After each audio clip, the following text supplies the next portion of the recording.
someone's going to press this. Yes. And we're going to watch a random Gerry Anderson episode. I've got some news, quite 1999 focused, despite it being 2024. Oh, and I'll be talking to presenter, performer, and all-round adventurer, Dallas Campbell. The Gerry Anderson Podcast with Jamie Anderson, Richard James, and Chris Dale.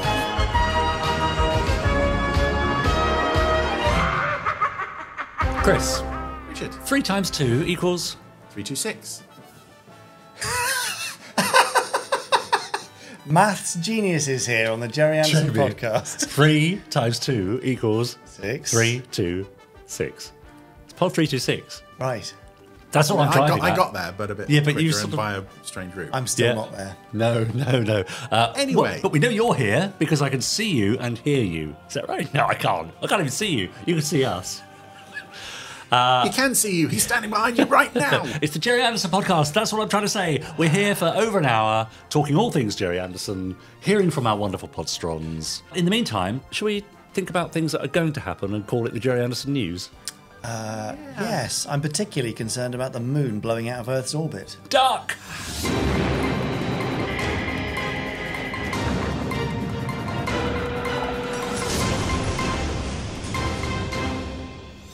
It's all right, it missed us.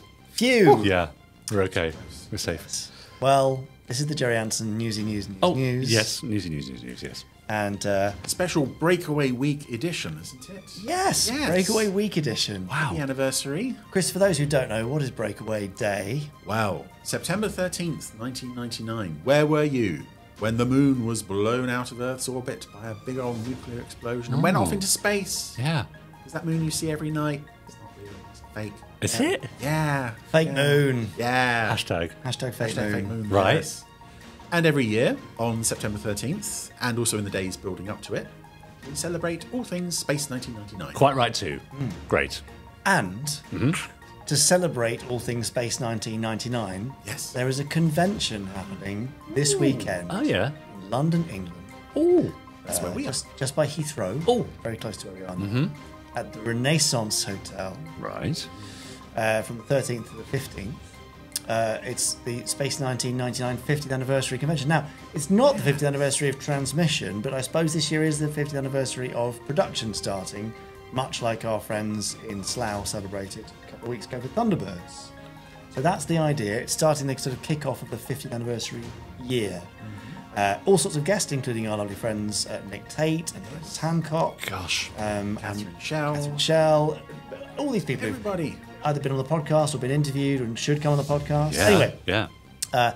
we're going to be there on the Saturday. I think Richard might be there on the Sunday as well. Well, yes, if I can. Yes, please. But there's a few things we're going to be celebrating and revealing and giving you little previews of. One thing we can't talk about yet, but we will be launching on the weekend. Launching, you say? Just like that. Yeah. James Swallow will be there talking about his new Space 1999 novel, The Armageddon Engine. Yep, good. Excellent. Which I've read. Oh, nice. And it's very good, isn't it? It's a great premise, lovely story. Andrew Peregrine will be there with the Space 1999 role-play game. Oh, yeah, fun. Can we have a go? Yes, play testing it there, so Brilliant. if you want to come and play it, you can play it. Nice. And I don't know if you saw, doing the rounds on social media, there was a lovely piece from a podcast with a guy who plays the Punisher. Punisher? No, nobody's helping me here. Good, right, okay. Anyway, it's basically he's talking to a woman who is a big Dungeons and Dragons fan. She gives him an explanation and gets him to play it there and then, which is the role-playing game. Yes. Very much like the Space 1999. I see. If you haven't seen it, I'm going to try and post it on my socials because it's so lovely to see someone who's never played it before and never been interested suddenly intuitively getting involved. And that's the sort of experience you can get from Space 1999. You literally can go and live in the world and tell a story together in a group, and it will go in all sorts of ways based on how the dice and the game engine work. It's a really lovely thing. So if you want to create your own Space 1999 adventures, fantastic. What a great thing to do. Cool. So we're going to be there doing that. We'll also be showing off this new secret thing that you're launching. Yes, that we're launching. And Chris, we might also be talking about another Space 1999 thing that we're doing for the 50th anniversary. Yes. So basically, if you haven't already got tickets, you should probably grab them now if it's not too late. So basically, endless Space 1999 stuff. Wow. I'm very excited about it. It's going to be rather lovely. And maybe we'll see you there on the Saturday. Chris, can you remember what the website URL is for the Space Con? I want to say 199950years.com. Great. Without checking, I could be wrong. Let's Shall I guess check? it's that. Yeah, Check it. Yeah, there it is. Okay. Brilliant. So if you want to find out more, the website is space199950years.com. So that's space 199950years.com. That's it. How exciting. Buy tickets, come and see us there. Yes. And Richard and Ross will be roaming on the Sunday, chatting to people, getting your insights into why you love Space 1999. You'll be thrusting a microphone into your face and you won't be able to escape. Yeah, that's right. And there's loads of stuff happening across the weekend. So how nice. And again, another fan-driven event celebrating the shows, which is brilliant. Yeah. So thanks, folks, for doing that. Fantastic. Coming up later this month, we've got Project Orca. The next Stingray. novel from Deadly Uprising. Yeah. Will there be another Marine Minute? More Marine Minutes, absolutely. There's a Marine Minute leading into Orca that's coming up. So yeah, lots and lots of exciting stuff. And at the end of the month, obviously, we've got Thunderbirds' 59th anniversary. Right. Yes. Okay, anything special happening for that? They will be, but let's mention that in the next couple of weeks. Fair enough. Oh, good. Well done. Oh, that's it. Yes. I'm done. That's the end of this week's Gerry Anderson News. That was the newsy news. That was the newsy news. Stingray. Come on, I know you're singing it too. Were they? Weren't they? No, they were probably just They were looking just at us with... praying for it to be over. Talking of praying for things to be over, I'm praying that this little linking section would be over so that I can start the first part of my interview with Dallas Campbell. Can it be over now? Yeah. Please. Here we go. Dallas Campbell. Here he is. The greatest pleasure, the greatest honour being here. So look, where do we start? Let's say, performer, presenter, lecturer, science ambassador. I mean, what do you call yourself? I don't know. It's stressful trying to. I guess kind of presenter mainly. A communicator for sure. I really struggle with that word. I hate the word. I hate the word science communication. Why? Well, just because it's like we don't have any other sort of. It's just what. Yes. If you call it science communication, then it makes it sound like special. Yeah. Like let us communicate to you poor people. Yes. It just sounds a bit arsey. I'm not a fan of the word science communication. Well, I won't ever use it again. I'm sorry to have brought it up. No, you can bring it up, but it's one of my sort of bugbears because I try and fight against that. I understand. Because if you want to embed science in culture, then calling it science communication implies that it's sort of somehow outside and we must communicate with you. Absolutely. We don't get kind of arts communicator. I don't know. Yeah. I don't know why science communication has become a thing. Anyway, you're absolutely right. Yeah, great. That's kind of my thing. I think we should end it there. No. Good night. But what do you have on your passport, for example? Presenter? Television presenter. Television presenter. Well, actually, do I? Or maybe even actor still. Yeah. Do we have to have our professions on our passports? Yeah, you still? do, yeah. I think it says television presenter. Right. A passport, which I may say has taken you probably to just about every continent on the planet. I have been to quite a few places. Yeah. Have you Without wanting to show off? Done them all 7 of the... are there 7 continents? Yeah, I haven't been to Antarctica. Okay. But I've been everywhere else. Yeah. Well, just as a little amuse-bouche for our viewers and listeners, here's a little montage of you in action. Okay. Let's take a look at this. That's on top of the Burj Khalifa in Yes. Dubai. I was doing an engineering program. Terrifying. And there's a long story about that, but Great, we'll I come don't back know. to that. Well, that was, I can't even remember what that was. It was a glider doing something about something. Oh, this is all about airplanes. So that's the Wright brothers glider, 1903 glider. Okay. At Kitty Hawk, where they first flew. Yes. And that other one was in a fighter plane. Down you go. This is a Mexican sewer. Unblocking a drain in Mexico. With a horse's skull. With a horse's head. And that was in Australia. We were treasure hunting, looking for opal. Yes. I found an opal. There we go. This was south of Spain. This is amazing, actually. It's all greenhouses, all that kind of white you see. And we were doing a thing about growing tomatoes. And this was the biggest bridge in the world in China, which hadn't been built, and I nearly fell off it. Oh. And so this was in rural China, crossing the Yangtze. And I don't know what that is. That's the sun. Yeah, that, it is. That gives us energy. That's underwater. And what have you found there? A pearl. Hey. Pearl diving. And there it is, the pearl, which I gave to my daughter. Incredible. But your biggest achievement... Celebrity Mastermind. Celebrity Mastermind, yes. I mean, that takes my breath away. How do you feel looking back on just a very small selection of your adventures so far? Well, really lucky, actually, and it's been great. And, mainly kind of working for the BBC Science Unit for quite a while. Took me to all these places in the search of interesting stories and really just trying to understand how the world works, how we interact with our planet. Is kind of what all those programs have been about. In many ways, a sort of a precursor. Of course, there's a lot of angst about the state of the planet at the moment and the environment and climate and so on. But you were kind of out there a good, 10, 12 years ago, banging the drum. Those are all sort of, quite a while ago. Yeah. And it was really, some of the programs I did, like Supersize Earth, was really trying to take a step back, actually, and sort of lift the curtain and try to understand how we got here. Yeah. The scale and the pace of human interaction with the planet is just unbelievable in such a small amount of time. Yeah. And so all my programs really have been to do with that. Yeah. Really looking at the kind of the human planet. That's right. Let's then go right back to the beginning, if we can, Dallas. Okay. What sort of things were you watching as a child? Do you remember what used to excite you as a child? I mean, we're the same kind of age, so I'm much younger. You're much younger, and I'm 35. So you're very young. For me, I grew up watching TV. Not like our kids who don't really watch TV. Yeah. I grew up watching 4 TV channels, but mainly the BBC. And I grew up watching Tomorrow's World and Top of the Pops, Swap Shop and Blue Peter. And I was slightly in awe of that world of factual BBC program. I think perhaps things like Blue Peter particularly, I was very enamoured with John Noakes. Watching the Daredevil. Watching John Noakes climb Nelson's column and do the Cresta run. And I just had that. I thought, one day I'd quite like to be John Noakes. I think that would be a good job. Yeah. And then realised that it was taken by John Noakes.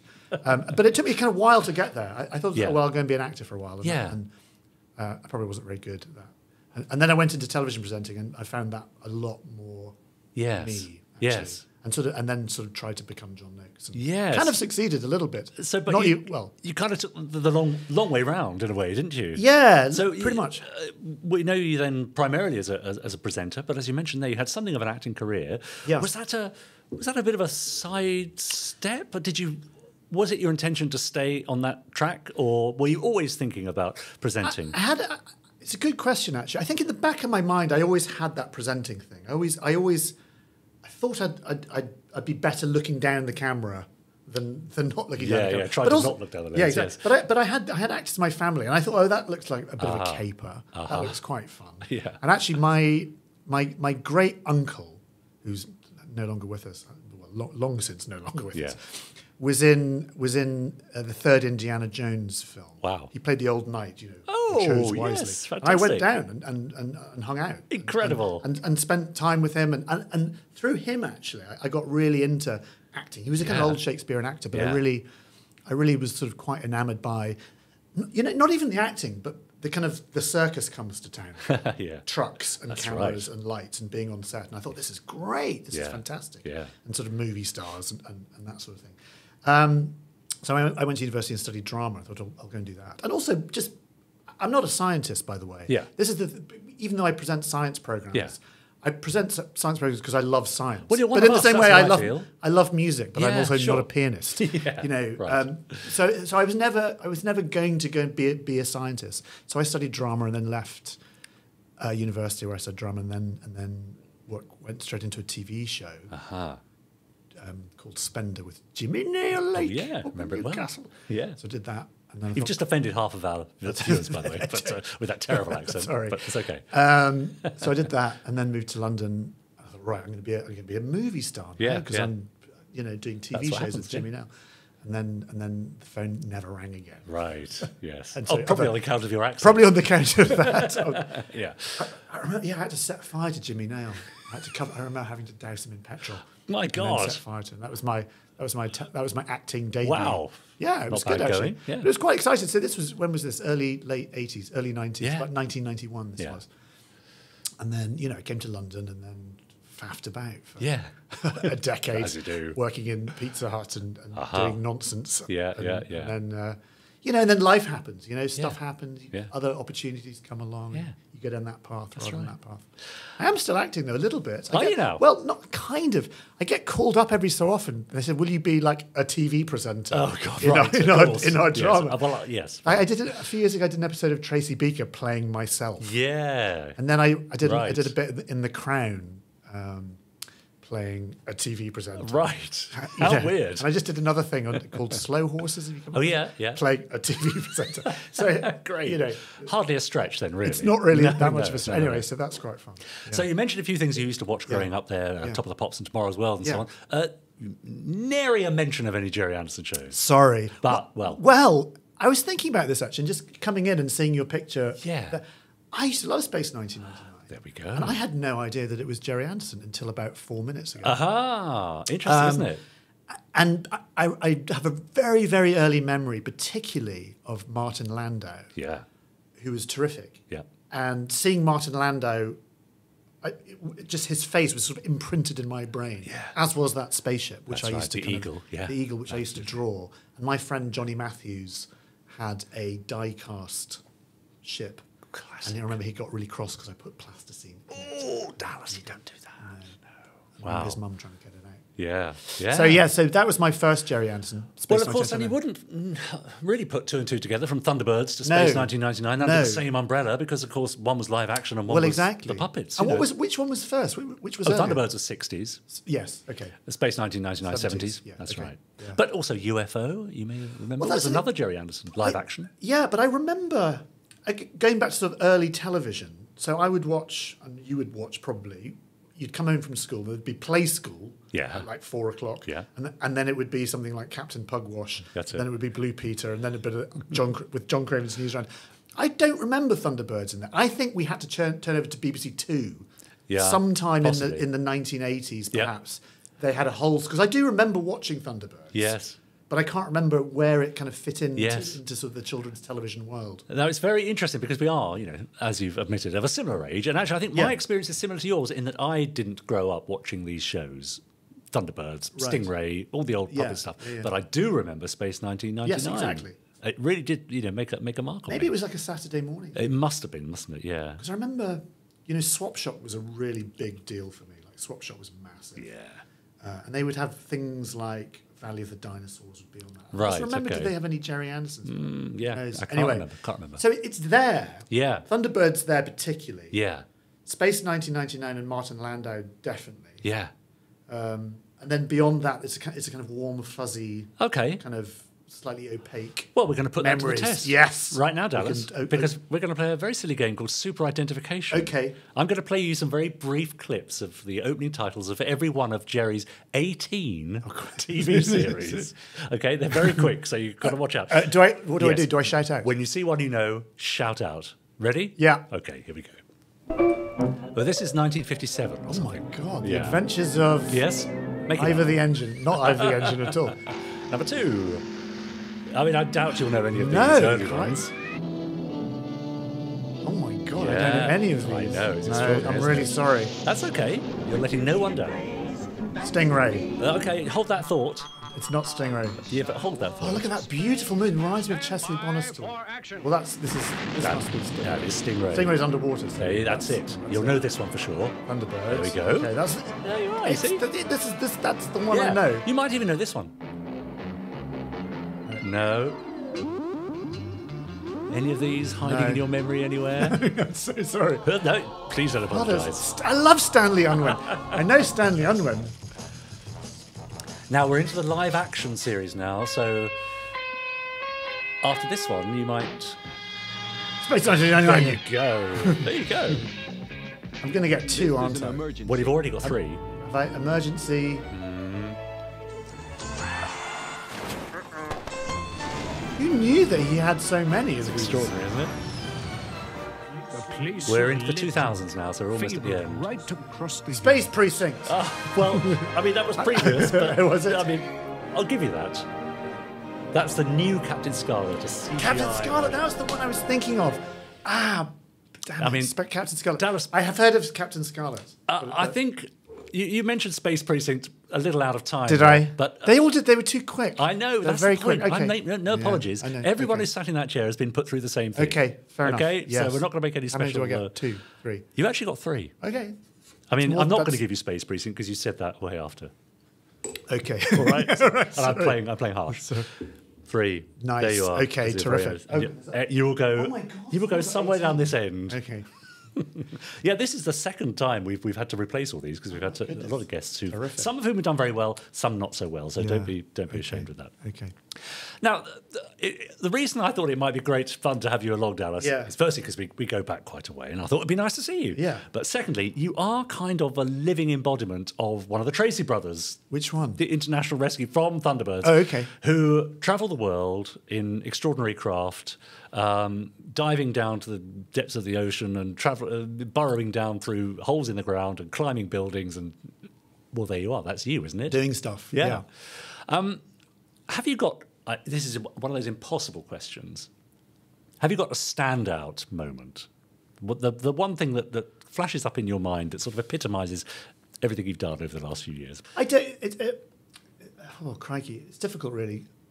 I did a series called Super Size Earth, and it was a 3 one-hour series for the BBC, and it was basically looking at how the world works. How does modern life function? Was the sort of premise. Yeah, and we went everywhere, and it was one of those shows that it took us 3 years to make. Wow, pretty much 3 episodes, 3 parts, 3 parts, 3 hours. Yeah, 3 1 hours, and it was just mega. Yeah. And it started off with there was a little clip on top of the sort of Burj Khalifa. We thought, well, why don't we start there? Why don't we stop on... Actually, it was quite funny because we had this idea. Nat, the director, had this idea, which was we'd seen Mission Impossible. And we thought that would be why don't we start on the tallest building in the world? And we'll do like a piece to camera. We'll have a helicopter going around. Yeah. And that'll be amazing. And, and from there, off we go.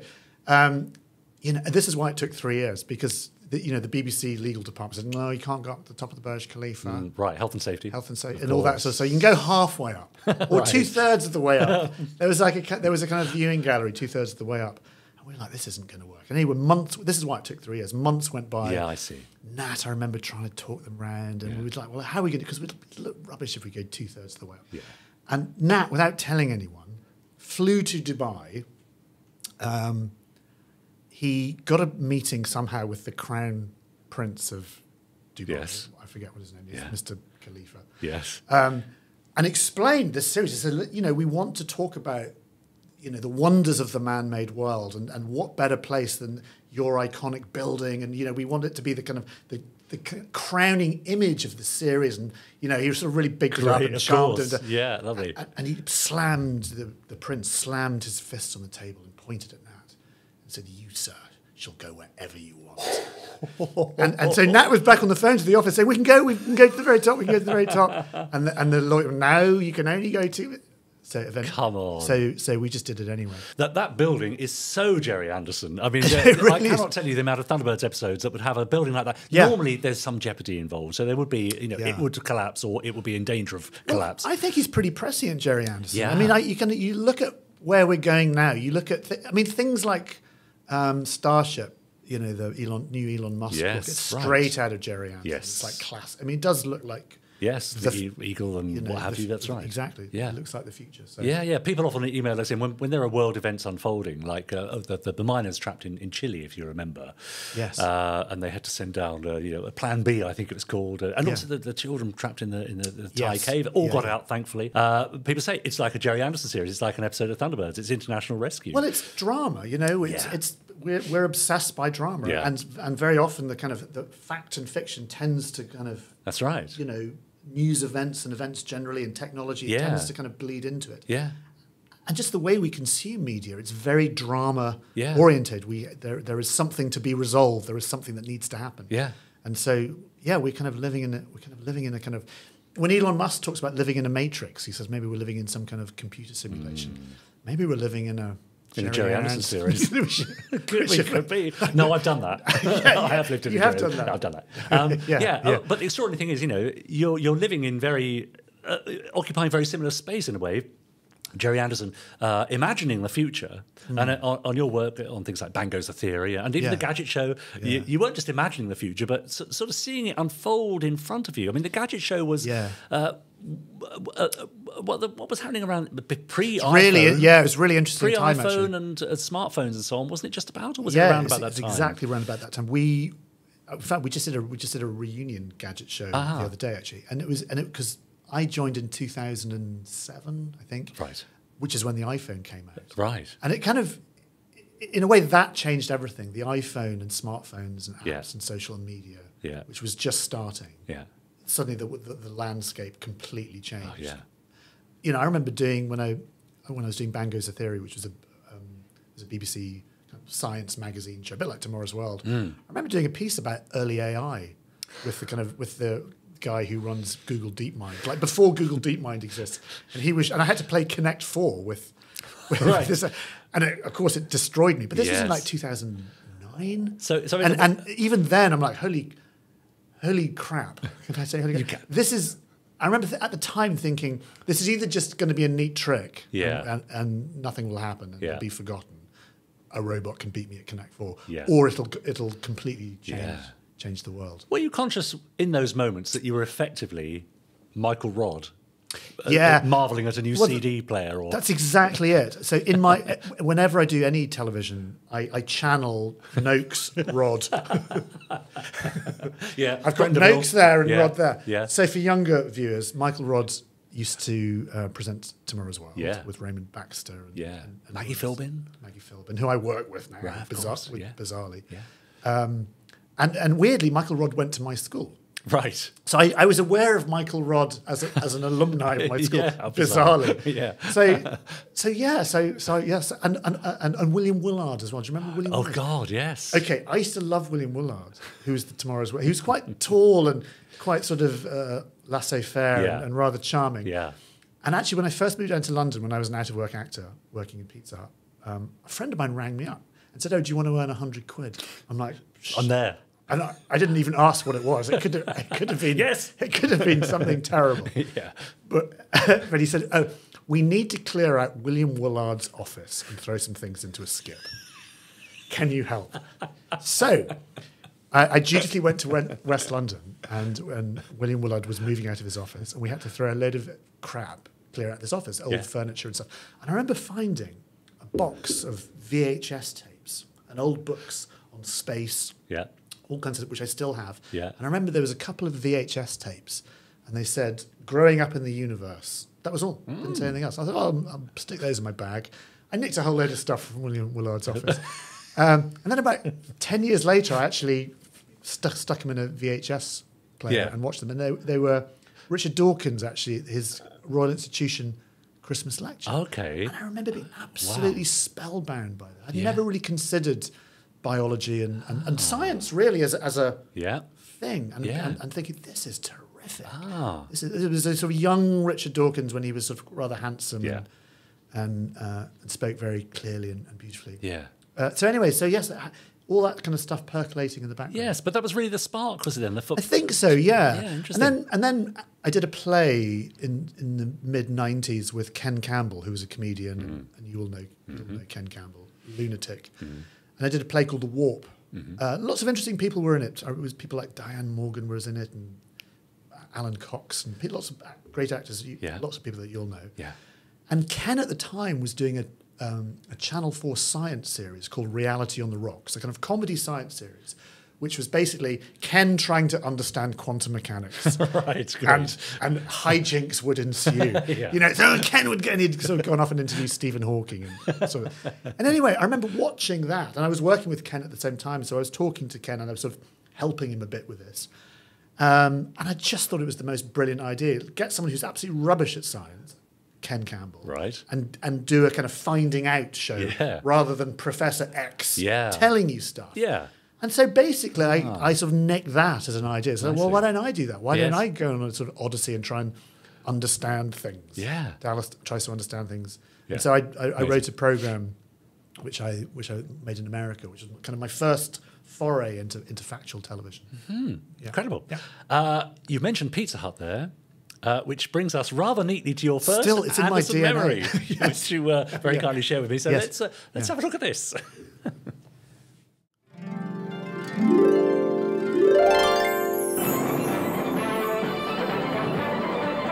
Hey, can we turn that music down a bit?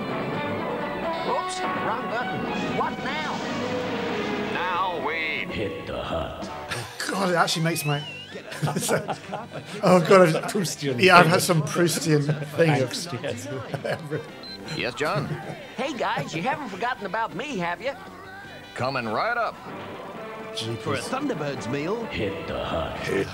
God, do you remember that? Of course I do. So when was that? Like early 90s, mid 90s? I think so. I think I did a Klingon commercial for Pizza Hut. Did you? For a Next Generation Star Trek Pizza Hut tie-in. I think that Thunderbirds must have been on in the 90s. On For TV, sure. on like BBC Two. It really was. or- That was the kind of rebirth. Well, it had Yeah. several rebirths, but that was when Anthea Turner was making Tracy Island on Blue Peter. Exactly. All that stuff. Exactly. Yes. Yeah, that's yeah, right. Yeah. So, tell us about Pizza Hut and Thunderbirds. I used to work in Pizza Hut, and I was, and every so often they'd have tie-ins with whatever was happening. Bit of merch.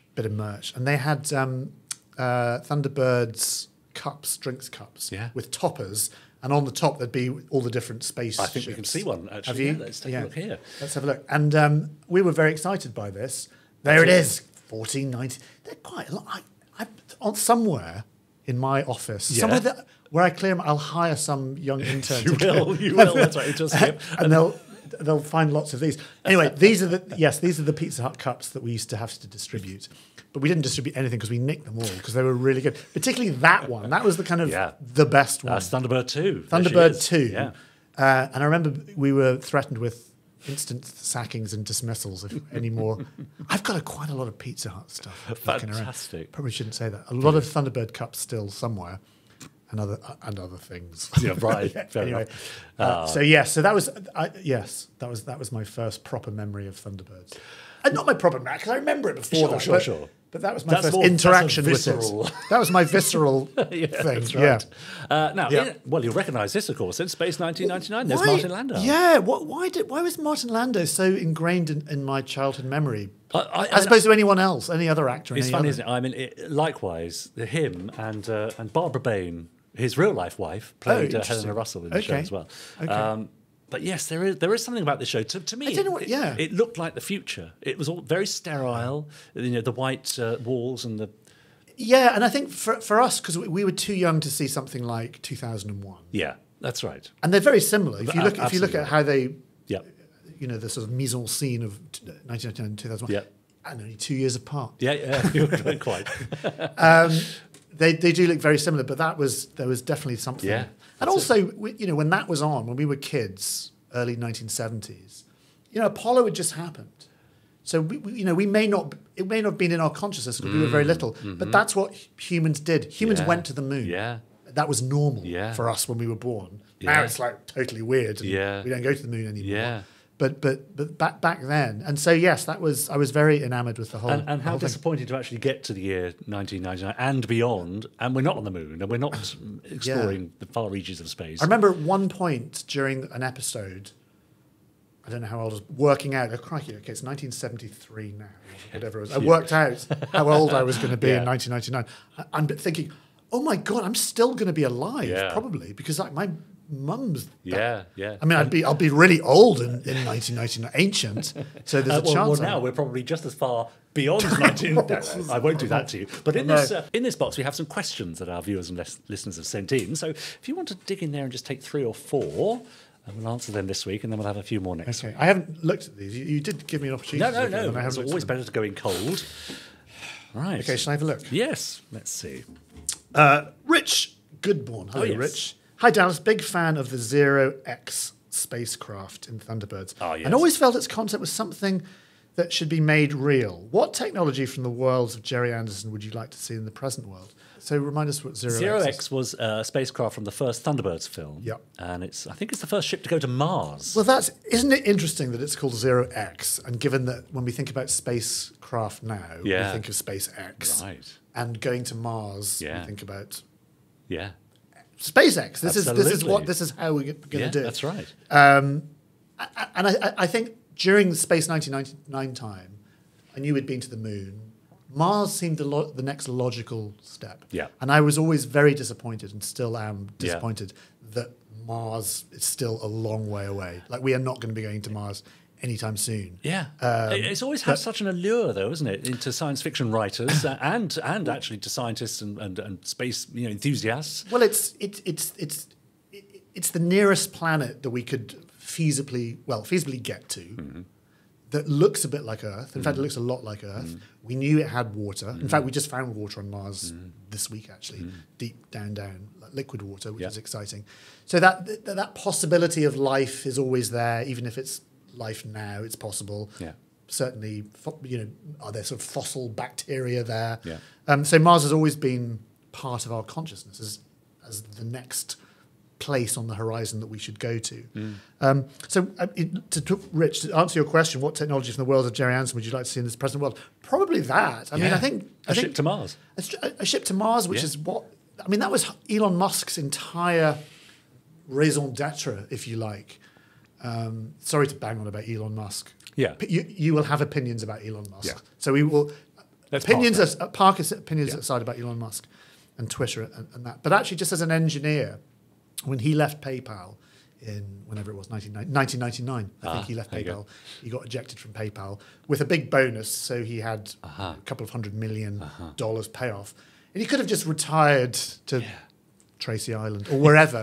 But he thought, okay, well, what are the things that we need to do? We need to make human life sustainable on planet Earth, so we need to get away from fossil fuels, and we need to make space a multi-planetary species. And so everything from that, he put half of his fortune into developing SpaceX. A guy called Robert Zubrin, actually, who runs the Mars Society in America, which is a big Mars advocate group. How are we going to get to Mars? NASA and the big government organizations do not have a vested interest in human beings getting to Mars. It's expensive. Yeah. But why don't we do that? And so that was Musk's entire thing. Yes. Was, okay, go to Mars. Yes. And not just Musk, lots of other people. Yeah. Buzz Aldrin was a big Mars advocate. It's looking likely, isn't it? It's looking not imminent, but we can go to Mars. I mean, it's that thing where wherever there's a will, there's a way, but where there's no will, there's no way. So it's just, if we decide we want to go to Mars, we'll go to Mars. We send rovers to Mars. There's all kinds of spacecraft on Mars at the moment. Yeah. In fact, Mars is entirely populated by robots. It's the only planet that's entirely populated by Gerry Anderson looking. I mean, Curiosity rover. Absolutely. All these other things. Too right. They could have very easily come off Gerry Anderson's palette. Yeah. Another question. So yes, Mars. Definitely. Okay. Morty Vicker. Hi, Dallas. Hello, Morty. As an aficionado and accomplished explainer of science and technology, you probably appreciate the place of tech in the Anderson universe. From all your travels, which really world city would you say is the most Anderson? Yeah, which real world city is the most Anderson? Interesting. Now, is it Singapore with those huge tree? Yes, Singapore. I have been to Singapore. Those weird kind of mushroomy kind of things. That's right. This is the thing when we sort of build cities now, because we have computer technology, and we can design things in simulations, and we can model things, and we can build however we want. In the old days, when you had to build like a pyramid, you just had like a lump of rock, and basically that's the kind of shape you're going to get. Yeah. When you throw a lump of rocks together, that's the kind of most economical shape. And, that's fine. But you don't get a lot of internal space in a pyramid. And then as you get more efficient in making stone, you can do things like flying buttresses, and you can create cathedrals, and you can create beautiful buildings with internal spaces. But actually just the kind of revolution of materials of the 20th century means that buildings like the Burj Khalifa, which is a masterclass in pouring concrete and glass, and you can build a needle a kilometre high. Yeah, that's pretty Gerry Anderson. So probably kind of Dubai. Yeah, right. Is going to be up there. Yeah. Singapore up there. You know, Saudi Arabia, they're building this city in a big That's long... right, that's real. The Line, is The it called? Line, that's crazy. Yeah. I spent a lot of time in China, actually, and spending a lot of time in Shanghai. And Shanghai is one of those cities that just, it didn't exist. I mean, it did exist, obviously, but it was a small fishing port. Yes, that's right. You know, and in the space it took me to kind of put up one bathroom cabinet, from the year 2000 to now. You know, they've built this entire kind of Gerry Anderson like city of the future. Yeah. It's just incredible. I mean, the pace of building in China, certainly, a decade ago, I don't know, I haven't been for a few years, but it was just extraordinary. I mean, they would build road networks. You know, the length of time it would take us to widen one junction of the M1. They had completely linked all of China, all of rural China to the cities. But, they do things differently there. But anyway, time for one more, I think. And okay. Dom Riley. Hi, Dallas. I remember when you presented Airport. Oh, yeah. Right. With Dan Snow and Anita Rani. What was some memories? Memories of Airport. Yeah, I remember. This was a live. Was a live early evening? Yeah, it was Airport Live. Right. And it was sort of 3 days at Heathrow, behind the scenes. Yeah. And we'd sort of a bit like Springwatch, but not the most glamorous of jobs, I wouldn't think. Well, it was. If you like airplanes, which I do, and that kind of engineering is great. Yeah. So it was great working with Dan and Anita. Yeah. And actually, me and Anita just used to make each other laugh, and I used to draw rude things in her script. That's my main. That's my main. That's my main thing. I would do little rude doodles. I can imagine. Yeah. Hastily scrub them out. Yeah, it's my main memory of Airport. Actually, there was one thing. I remember I had to close one episode. I was the sort of thank you, good night, see you tomorrow. And I remember what we were doing. We were painting a British Airways plane, and the story was how do you paint an aeroplane? Okay. And it was all painted, but I had to put on the serial number of the plane, like the registration number. Right. I had basically a stencil. A massive, okay. A big stencil. Yeah, exactly. It was like a stencil, and then you put a roller on, and literally like making a model and correct. Put on the, wow. But we were running out of time, so in my ear, I had the gallery going, "Get on with it! You got to." Honestly, we've got 10 seconds. So I remember doing that and putting the paint on, and then they pulled the plane back, and I just put a huge smudge of paint. Of blue paint. Goodbye. And it was that. I was like, "Thank you, good night." Great. And it was awful. And all I could hear was lots of chuckling, and the very angry British Airways paint man because the flight had to go somewhere anyway. Brilliant. Hilarity. Now, I'd love to talk to you much more next week about your further exploits. Yes. And also, I need to talk to you about this, Dallas. Oh, yes. Ad Astra, an illustrated guide to leaving the planet. A really interesting book. Yeah. So we'll talk all about that and some more of your adventures as well. Will you come back and join us again? I will come back. I'm glad you'll have me. See you then. See you then. Thank you. I told you, didn't yes. I? What an adventurer. Yes. I mean, he's no Gene Barry, but as adventurers go, he's no, really. That montage of clips where he's going down holes and up buildings and down into the sewers and diving to the bottom of the sea and hang one gliding. of those things. I couldn't do one of those things, and he's done them all. More next week from Dallas Campbell. Well, he does those things so we don't have to. That's nice, isn't it? Talking of doing things so we don't have to, I always appreciate it when our viewers and listeners email in so I don't have to. Brilliant. But what I do have to do, and you do too, is read them out. Should we do that now? Yes. Yeah. This is the voice of the Podsterons. Chris. Hello. So this first one is from Rob Slater. Hello, Rob. He says, "Hi to the Anderbrains." Oh. Which one of us is that? I think Chris has all the underbrains. Okay. I'm the underbrawn. Yes. You're the underlooks. You're the under appendage. You're the looks. Well, thanks. I don't know. There wasn't anything left. No, I know. Thanks, Chris. Wow, do carry on. Anyway, yes, I love the podcast. Good. It was great to meet you all at Standby for Action 2. I love Chris's randomizer. Yeah. I have a question for you all. Right. How and why did Thunderbirds 2086 happen? Was Gerry involved with Thunderbirds 2086? Oh, what's that then? The latter, he wasn't. No. What was Thunderbirds? What was it? 2086? What was it? Yes, in 10 seconds or less. Go. Good luck. It's a Japanese anime series that has a scientific rescue team, Techno Voyager, and they renamed it as a Thunderbird show in the 80s. Oh. It was 8 seconds. Very good. So it didn't include all the Tracy brothers and... No, none of them. No, it was... So it's vehicles. Techno Voyager, which translates as Scientific Rescue Team Techno Voyager. Yeah. It's a futuristic rescue organisation in the Thunderbirds mold They operate out of a floating city. Okay. Lots of flying vehicles and such. And some clever person realised, or it may have been done intentionally, all of these vehicles on the side have got Techno Voyager 1, Yeah. TB1. Oh, I see. So it's very easy to read up this as a Thunderbird show, which is what they did in the 80s. See. Yes. And did Gerry have any...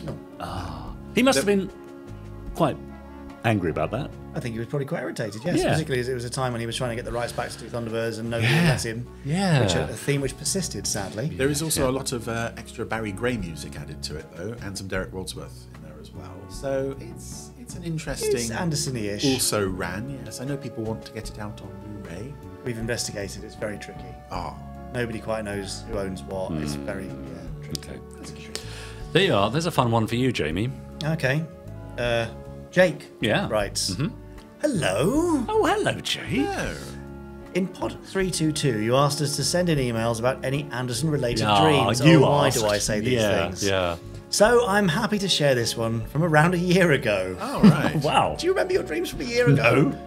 No, I don't either. I remember having a dream where I was either watching or was inside an episode of Stingray. Cool. Where Commander Shaw was narrating everything that was happened in song form. Right. It'd be a lovely voice to listen to singing. And he's got an example here, and I'm not sure what tune one is supposed to sing this to. Oh, yeah. Troy was at the door with a key in his hand. Okay. I don't know what that was. No. Troy was at the door with a key in his hand. Oh, beautiful. I don't Strangers know. in the night. Possibly. Yeah. Then at another point, I had to run and hide in a room from something, but I can't remember what or who it was. Yeah. I hope you enjoyed that little bit of insanity. Best wishes to all the podcast team from Jake. I mean, you did ask. I did warn you. I did ask, Yes. but it's a bit like, are you any good at baking? No, but here's a terrible cake I've made. So, Jake, thank you for your half-assed Anderdream. Now, Hannah's been in touch to say hi, Richard, Jamie, and Chris. Hello, Hannah. I absolutely loved Stand By for Action 2 Tunes of Danger. We absolutely loved Hannah's cosplay. Yeah, it's great, wasn't it? Insanely good. Yeah. She continues, it was a wonderful evening, full of fun, excitement, laughter, and fabulous music. Yeah. The highlights were hard to choose for me, as it has to be, of course, the Thunderbirds and Terrorhawks suite. But I also love listening to Kate Kestrel's SOS. Oh, it was so good. Some people Terrific. absolutely loved that. It was a lovely moment. That of all the stuff that almost brought me to tears. Really? It was that weird. Gosh. I don't quite know why, but it was Yeah. just lovely to hear it brought to life. Yeah, she Sorry, says it was a big surprise, says Hannah, and the Legacy theme got me very teary-eyed. Yeah. I love the epic theme tune of Zero X, although I think it would have sounded even better if the full version was played instead, but I still enjoyed it. Another thing I was looking forward to that I forgot to mention was Stingray's Deadly Concerto, and I wasn't disappointed. It was a lot of fun. Everyone on stage looked like they were definitely enjoying themselves. They were too much, I would say. Yeah. Wayne Forrester and Nicholas Briggs were very funny together as Titan and X20. The actress playing as Marina was a delight to see. I'm very sorry I can't remember her name, but it was a big surprise hearing her singing with such a beautiful voice. Wendy Carr. Now, she was thrown in at the last minute, really. Really? Yes. She knew she was going to be singing, but then we sort of neglected to tell her she also had to be Marina. Oh. And so she dived straight in. Yeah. Pun intended. Good, lovely. And just did an astonishing job. Just as well she didn't clam up. Oh! Ben Page as Stingray herself was a joy to watch. Well done all. But I think the biggest highlight for me was singing Happy Birthday to David Graham. Wasn't that great? I've never had a chance to meet him, but I'm now very happy that I've had the opportunity to do a little something for him, and I hope he approved of it. Yes, indeed. I'm so pleased that you liked my new cosplay that I made. I thought I was going to feel silly wearing it, but it went down really well and everyone was impressed, and that made me feel really good. Quite right too. We absolutely loved it. You should never be worried about cosplay, especially, ever, but especially at an Anderson event. It's massively encouraged and everyone is appreciated. And Absolutely. That's great. Love it. It was so lovely to see you all again, and also spending the weekend with my Podsteron friends rather than via a computer screen. On the train back to the real world, I was trying hard not to cry because it was all over. You've all done a wonderful job. I can't wait for the next concert. Thank you very much, from Hannah. Cheers, Hannah. Cheers, Hannah. Yeah, they're lovely moments, aren't they, where we can all get together and celebrate these things. And it won't be too long before you can relive it on DVD and Blu-ray. Exactly. In fact, we're doing the edit right now. It's sounding fantastic. Yeah, nice. All for now, but keep them coming in. podcast@gerryanderson.com. You know that by now. I tell you what, if you've never sent an email in before, do it now. Make this the week. Yeah. So we've got one more podcast to record this afternoon, haven't we? But the next block that we record, I want that first episode to to be full of emails from people who've never emailed in before. Ram-packed to the gills. Podcast at gerryanderson.com. Exactly. I want to see names I don't know. That'd be fun, won't it? Yeah, all right. In the meantime, shall we see what Dallas Campbell has chosen for us to watch on this week's Randomiser? Oh, yes. Let's hope it's an adventure. Yeah. Good luck, Dallas. Are you ready, Dallas? I am. Thank you very much, Dallas. Let's see. Okay, we're past black and white. Yeah, good. And past that. Oh, nice. Ah, love a bit of Captain Scarlet. I do love a bit of Captain Scarlet. It's been a little while. It has been a while. Have we done one? Yes, we did. Yeah, we did. 0.783. That's the one. Yes. Yeah, with the tanky thing. Yes. Yeah, I remember. Tanky I thing. moaned about that, didn't I? You did moan all the way through. Oh, sorry. I'll try and be less moany this time. Chris, tell us all you can about Captain Scarlet in 7 seconds or less. Captain Scarlet and Mysterons 1967. There's a global security spectrum, and there's Mysterons on Mars, and Not it's a all chance. a big ball. Not a chance. Not a hope. Blown it. Yeah. 7 seconds. Yeah. Well, if you don't do it in 7, the time's going to get shorter until you actually do it within that time, and then it will start to get longer again. Oh, okay. Right. That's how cruel I am. Yes. Specs on? Oh. Now, we were talking to someone recently, weren't we? Yes. Who was saying how just the sight of that logo. Yes. Doesn't matter what comes after. Just could be that anything. Gets them pumped. Yeah. That's Promises excitement. Yeah. If you put that on the Always. front end of Crossroads to Crime, do you think it would make it more exciting? Yes, for about 2 seconds, and then you realise. I mean, this is just Always. a fantastic opening sequence. Love this. And quite similar to the intro of Four for the Falls, oddly enough. Yeah, Long true walk enough, Down yeah. the street. Yep. But this is so atmospheric. I remember in the Thunderbirds stage show, we did an homage to this moment. Paul Kent as Captain Scarlet with the gun, when he fires it, did that joke thing of just firing at random in any position. Nice. Leading the fight, one man fate has made indestructible. His name, Captain Scarlet. And unblinkable by the looks of it. My eyes hurt. It is one of those sequences. I almost find every time I see it, I'm looking in a different spot for something So much new. detail there. Who's in that little flat at the end of the street where the light is on, and so on. Control to TVR-17. How's it going, Bob? Fine. And this set is sort of cobbled together from other bits and pieces. This big computer in the background, which you can't quite see, but it's got reel-to-reel tapes. Oh, yeah. That was from one of the last Thunderbirds episodes. Clearance from the space controller. Good. We'll be glad to get back on the ground. I thought you were See the oscilloscope running in the background there, just in very case. Okay, Bob. Because this is a radio show. Board computer for re-entry. TVR satellite is a Ready for tomorrow. orbiting disc jockey Transmission. Right. in the ricochet mold. Yeah. It's Ah, not quite as interesting. okay. Not as interesting, but Well, we sometimes tune in when things are quiet. But let me have that report. Right away. Max control. Who are you? Uh-oh. Oh, you know, it's a friendly chat. Of course it is. can I be so bold as to say this is one of the spaceship designs that I like the least in all of the Supermarionation era? It doesn't quite fit with the rest of the Scarlet mold, does it? It's a bit odd. I know that's a terrible thing. I mean, I'm not saying I could do better, by the way, for 1 second, but Oh, there's no. so much beautiful stuff. It just feels a bit like, oh, I've got a tube and a ball and something at the back, that'll do. Yeah, it ju- okay, it's I not- see. It feels like it's out of XL5 to me. I feel that the patterning on the whole, it kind of reminds me a bit of Zero X. I don't know if possibly it's part of that rebuild, perhaps. But Yeah. from a disappointing spaceship design to a cracking bit of music. Yeah, Yes. isn't it? This is I'm just enjoying one of this my already. favourites, yeah. We'll burn up! What is Captain Black up to? Control! Oh, the satellite. Oh. Of course, this poor guy can't do anything. There you go, Jamie. Happy now? Yes, that's, no, but they bloody Mr. Oz are going to rebuild it, aren't they? Oh, God. And they don't really address in this episode the fact that you've got a disc jockey living in space. Everyone kind of just accepts that it's normal, and I think it's kind of a holdover from Ricochet, Right. where they made more of a big deal of it. Okay. I think there's some inspiration again from the pirate radio stations as well that were part of that story. So the Mysterons not only bring people back to life, but they can reconstruct Yes. anything. An exact likeness of an object or I person. see. And this next shot is quite fun. Almost like you're seeing the reconstruction happen Oh, yeah. of the pilot channel. The interior. Yes. Yeah. I see. Being reconstituted. He's very chill, Mr. And he's playing the podcast theme tune. Yes. White as snow. And as great as this music is, and I love it to bits, I think the cover version is even better. Oh, yeah? That's used on some of the compilation films. But, this is so good. So Spectrum are just kind of... It's a very chill day on Cloud Base. Yeah, it's a quiet day. Naughty Scarlet. Great, love Until it. the Mysterons get on the blur and say, we're going to blow up Belgium, they've really got nothing else to do. True. From your favorite satellite, TVR-17, beaming down another non-stop music program to the Earth. I'm not a Mysteron. Definitely. Honestly. Oh. Yeah.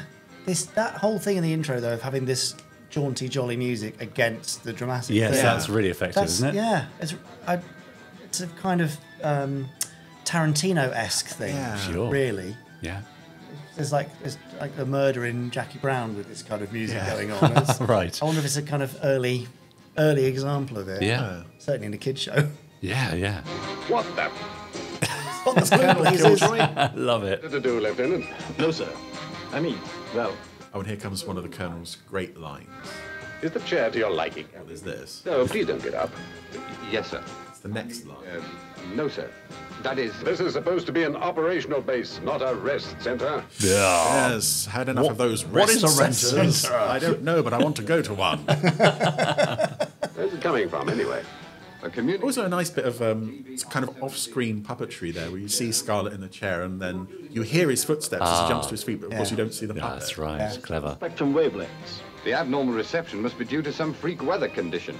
Either that or they're coming right for us. Yes. I think it's the latter. All right, I said turn it down. I'm trying to, sir. Oh.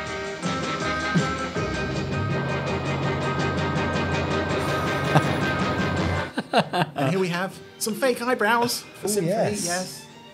Oh, it's getting too so loud.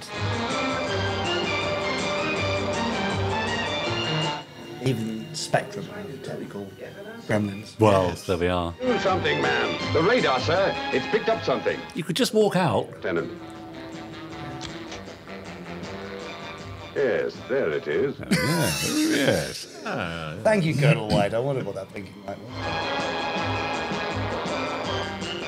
Also nice that as it gets closer, the music is getting increasingly distorted. I think that if you listen to the original recording, as it goes along, it gets slightly rough around the edges to sort of reflect that. Yeah. 2. Course. Collision course. What? When I saw the blinky thing moving to our blinky thing, I didn't realise. Firm. Collision course. Impact minus 2 or 3 seconds. 2 or 3 seconds? 203. Oh, I see. I think you said 203? Yeah, I think so, yeah. It's a weird number to choose. But this is an odd moment to place the Mysteron threat, because they're about to announce we want to kill Colonel White while they're actually doing it, which gives them 203 seconds to actually respond. Yeah. Defend yourselves. Why didn't they do it? I was expecting this immediately after the explosion. Yes. First explosion. Yeah. We to kill the Commander-in-Chief of Spectrum, Colonel White. And all the rest of you as well, but mainly Colonel. Collateral damage. Kill Colonel White. And again, beautiful shots. This just Yeah. gets me every time. Again. What's through those gates? Yes, I and- was looking through the gates just then. Yeah. Lovely depth to it. Ross and I were talking about reconstructing that sequence, weren't we, Ross, in a graveyard? Just for fun, yeah. Just in live action. With you. Yeah. Dry ice machine Yeah, or something. yeah. It must have been such a small set, and yet they get so much atmosphere Yeah. out of it. I can't take that chance. Destroy it. But, sir, if it's that satellite, there are about a dozen people on board. Doesn't. One that we know of. Minus 108 seconds. We can't. 108 seconds. Yeah. So weird. Time for them to alter course. Yes, there's still time. If they are not Mysterons. I've no alternative. Launch Angel 1. Order her to... I mean, he's rushing to judgment. I mean, he's right, but... Yeah. Well, that's why he's the commander and you're not. Yeah, there's no indication at this point. See, the Mysteron threat. Yes. Look, they just said they're attacking us, so let's get them sorted out. It'd be interesting to see the original script and discover if that was always placed where it Yeah.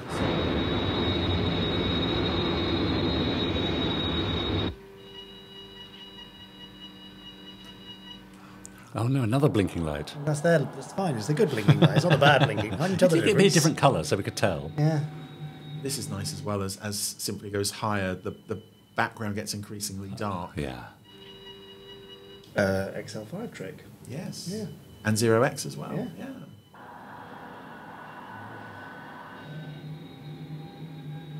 Come on, synth. Have visual contact. We'll fire when within 1,000 yards. Okay. Wait. You've only got 1037 seconds to go. No, we've got a lot less than that now. 49 seconds.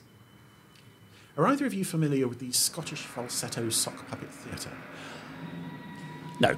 No? Oh, that's a shame. Should we be? Well, only that they use this sequence as the background for one of their songs on their YouTube channel. Right. They do a cover version of Fireball XL5. That in the background for some reason. Oh, Just okay. suddenly Whoops. Anywho.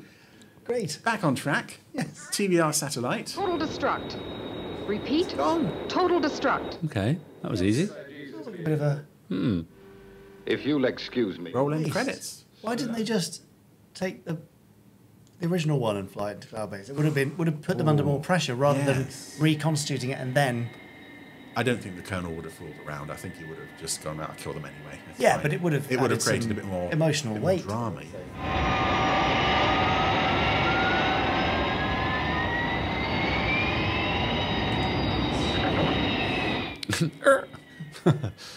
Yeah, you can tell that this is an effect sequence that is being played back. Yeah. Scarlet's not happy about it. Look at the lovely flowers. Yeah. Oh. It's a rest centre after all. Yeah.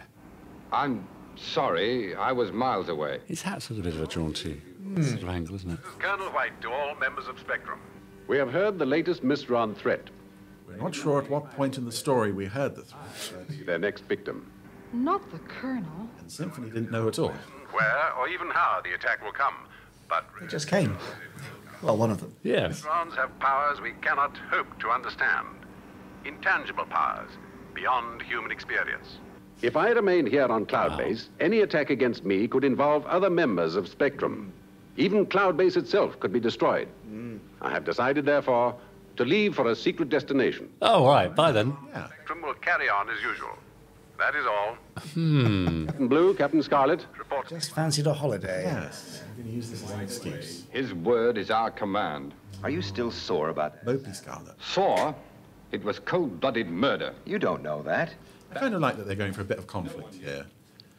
I think that the timeline of events is kind of a bit badly handled, potentially.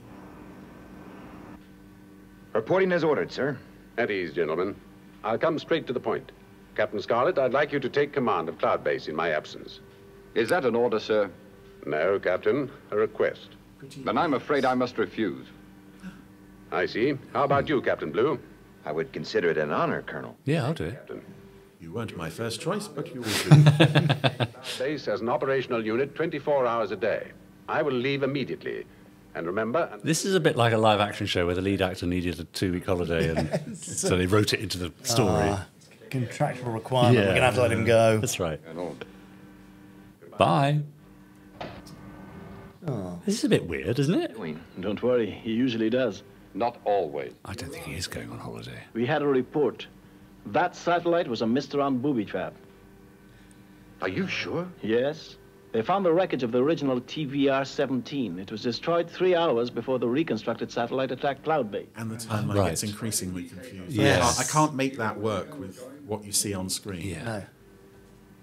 But I've had my orders. But Green's accidentally given away that he knows where the Colonel's off to. Oopsie. I love this bit of music. Is he going on an Anderdream? He is, look. You see, Jamie? We could tie it into this episode. We could. I mean, Colonel White's holiday, we could call it. do we have to? Talking Pictures are doing a cruise. Why can't we do a What? cruise? Yeah, they're doing a Christmas cruise. Are they? Along the Rhine, yeah. What? It's really nice. Okay, you're paying. We could go up and down the Thames, Anyway, surely. this is a lovely helijet type thing, isn't it? With this very I think I insectoid want to do a legs. Talking Pictures podcast and get on their cruise. Here we have another lovely submarine, and I think this might be a reuse of a submarine from Thunderbirds. Atlantic Inferno, I think. It's a really nice effect with the bubble. Yeah, it's clever. Wow. Are you some big shot in the Navy? No. I'm a deep-sea fisherman. Right. Are you? Yes. Okay. I'm not sure how that line was supposed to be delivered. No, I'm a deep-sea fisherman, idiot. Yeah, he was a bit too literal there. It'd be best he played it straight like that. Saki Colonel White. I like his quilted jacket. I like that one of the guys on the deck is posed almost like he's got his fist out, as if he's sort of trying to punch someone. USS Panther 2. USS Panther 1 came to a sticky end, presumably in an unseen episode. Welcome aboard. Oh, God, that going. That's must be quite hard work. Right, well, it was right under the arms, wasn't it? Oh, was it? Yeah, I don't think he was. I thought he was literally holding on. Robert Snow. Right. I need a convincing code name to cover the fact that I'm Colonel White. Yes. What isn't white? Snow. Bob Snow. I'm taking her down. Clear the deck. So what could be safer than a submarine in the middle of nowhere? Surely no Mysterons could get involved. Oh no! Oh no! And this is one of the more unpleasant Mysteron deaths, if any of them are pleasant. Yes. Because this is almost a sort of nightmare scenario. It is.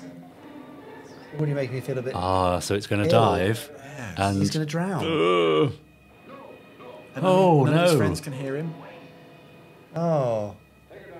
Probably should have checked everybody was aboard first. You would have thought there'd be procedure to make sure that no one was trapped. Help! Open up! Open up! Oh, it's dragging him down. Dragging him under the water. It's so dark, isn't it? Lovely in an awful way. But you go from the end of Thunderbirds, we're all having a nice, cosy Christmas party with a little kid, and then immediately kill everybody. No one is safe. It's brilliant. But very nightmarish. Oh, face under the water. Speed 30 knots. Yes, sir. Well, Mr. Snow, I think you'll find we can make you... Oh, that's me, yes? Soames? Sir? I just associate that name with the Mr. Man. We've got Mr. Greedy and Mr. Tickle in the other cabin. Well, Mr. Sneeze. Mr. Snow. Oh. I mean, to be fair, he does have a face built for playing a Mysteron. Yes. That puppet.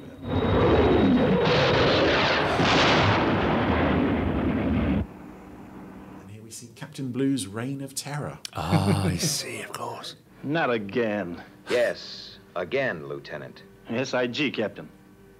Angel Leader, attack us before. There's some nice character stuff in this episode. FIG. One more time, girls. Bishop preparing for his role as Straker later by being the boss here. Do what I say.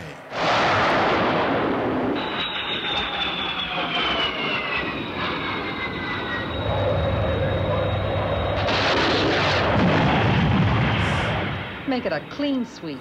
SIG. Come on home. One of the rare times that Harmony even speaks in the series. Did it. They did it. Woo! Yay. Right. Let's get back to base. Right, Lieutenant. I want all personnel not on duty in the sick bay. I've arranged a lecture. What? It's a lot of people. But you're in command. A very small sick bay. Well, all Spectrum personnel not on duty report to the sick bay immediately. Dr. Fawn will give a lecture on the physiology of the lower primates. Talk on what? Mitch has been cut up and studied. Why? Because he can. He's got nothing better to do. All the things. Yeah. Like going to be an update on everything we know about the Mysterons. Yeah, no, study the monkeys. Physiology of the lower primates. Just in case they attack London Zoo or something. Followed by the history of the printing press. Yes. Really Oh, useful now stuff. that does sound interesting. Yeah. You're a bit of a Caxtonologist, I'm are a you? Caxton fan. Let him sleep.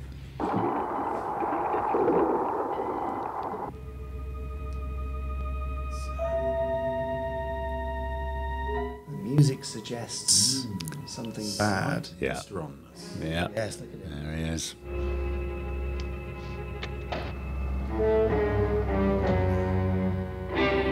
What What time is it, Lieutenant? 1900 hours, sir. Good. We'll surface for 15 minutes. Ask Mr. Snow if he'd care to join me on deck. Yes, sir. Just the two of us, strolling around under for 15 the stars. Romantic midnight walk. Tell the chef I'd like the best we have. Oh, yes, that's hopefully named there. Mr. Snow. None of the other doors had any name. Right. Oh, double take.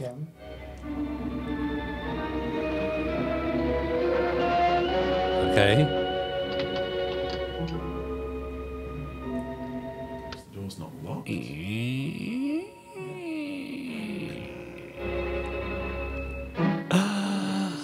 Just sitting there. We will be avenged, Colonel White. Oh, no, you see, if he hadn't said that, and if he'd just fired, you could have killed him. Sir, what? Of course, something's up there, isn't it? You saw the gun there. Yeah. You see? Oh, yeah.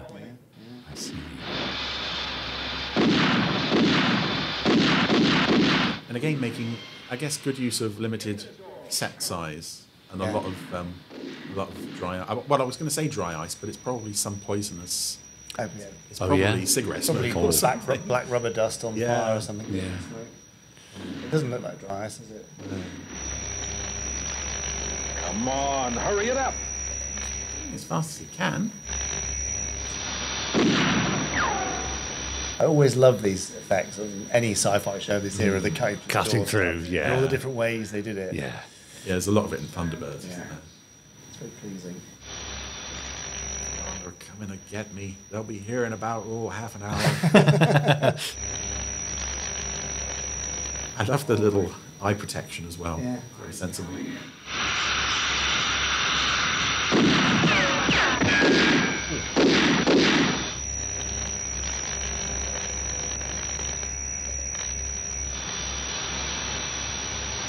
Still going.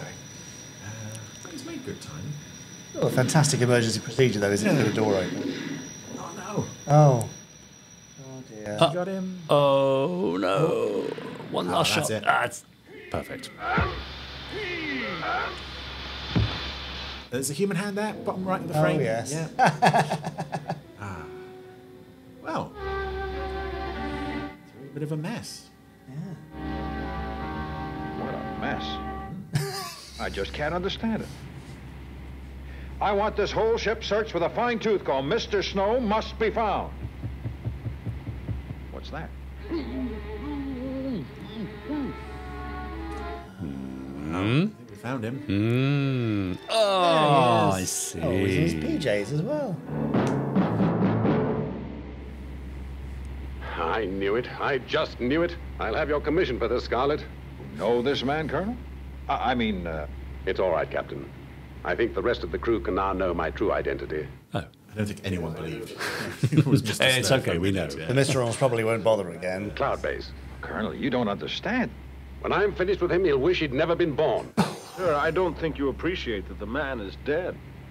Well, No excuse. It's a lovely ending. Well, I never in all my born years. Oh. It's not often this show gets to be genuinely funny. And Yeah. that is genuinely funny. Lieutenant, where are those reports? I'll check, sir. And get me Spectrum Headquarters, London. Yes, sir. The duty... Do we ever go to Spectrum headquarters, London? No, you just keep sending them reports and... Brilliant. We never meet anybody there. No. Oh, there's a spin-off series right there. Absolutely. Spectrum HQ, London. Yeah, Oh, God, like it's it. that Colonel guy again. Rest Center. Oh, the rest centre line is back. Yes, Colonel. And where's Captain Scarlet? Captain Scarlet? He's been waiting outside for an hour, Colonel. Well, get him in here. All right. Wow. What? The Colonel will see you now. Yeah, here we go. Moving walkways. Green, I'm still waiting for those reports. I mean, he could walk, but it's now that he's been kept waiting for so long. Keep Yeah. the Colonel waiting a few more seconds. I'm very busy, Captain Scarlet. I'll give you 30 seconds for your explanation. Busy shouting at people. How did you know where I'd gone? I told him, sir. You? Oh, no. It was my fault, Colonel. I pulled rank on him. This gets worse and worse. How did you get aboard the submarine? My Spectrum pass got me through naval security. Uh-huh. Then I stowed away just before it left the base. I think you know the rest. Yes. Certainly do. I like as well that it does kind of come as a genuine surprise at the end, and you don't register that Scarlet's been missing from the story for a while. Yeah. Another rank? Apart from the list of charges the Navy could bring? Yes, sir. Is that all you have to say? Yes, sir. You leave me no alternative. Captain Scarlet, I sentence you to death.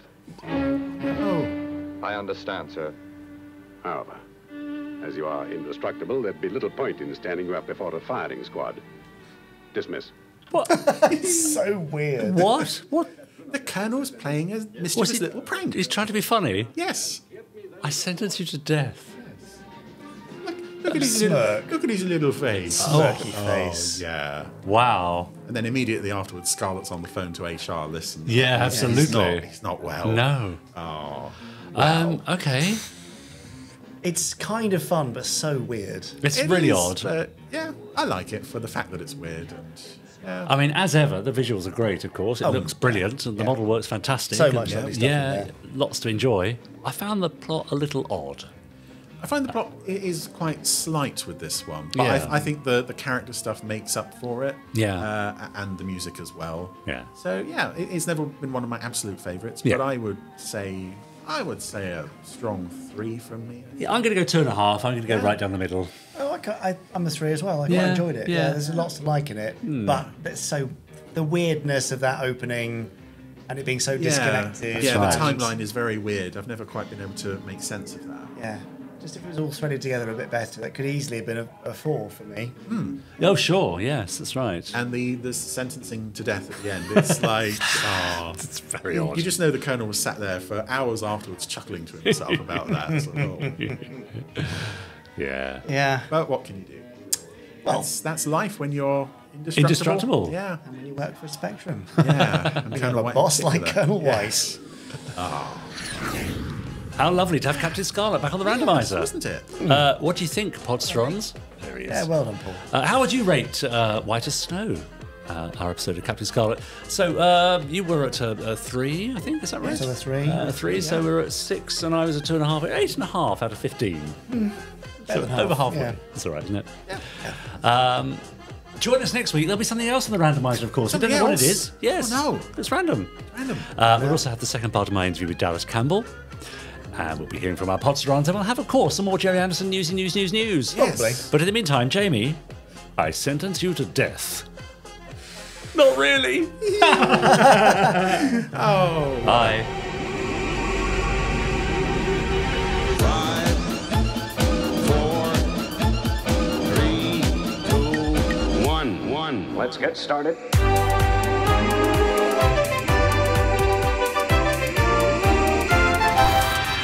Let's go.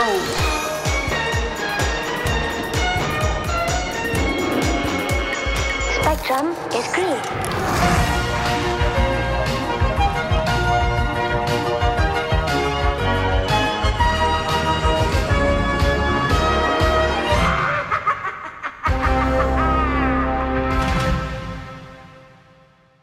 Chris, you've got something in your lap that's been bugging me throughout this whole show. What is that? Anyway. Well, yes. it's a business card that I was handed Is it? at a concert, yes. I don't know if you can see that very well on the camera there. Oh, yeah. And I can't remember who gave me this. Right, but apart from this that... it's a How to Be a Trainian with X20 course. And if you turn it over, you see you get 60 courses for 60, I don't know, fish dollars. Fish dollars, yeah. Yeah. Reflecting 60th anniversary of I Stingray. like So it. thank you to whoever gave me that. Yes. Thank you, Magic Card Maker. I have indeed taken X20 up on this course. Yeah. Yes, indeed. I'm not the real Chris. I'm but a fish man. I knew it. Yes. I could smell it from here. Yes. It gives him away a bit, doesn't it? I know. A bit whiffy. But until then, Captain you had no Haddock, suspicions at all, did you?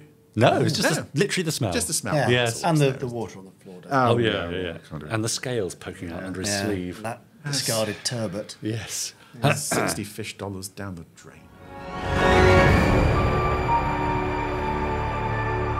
That was an Anderson Entertainment production.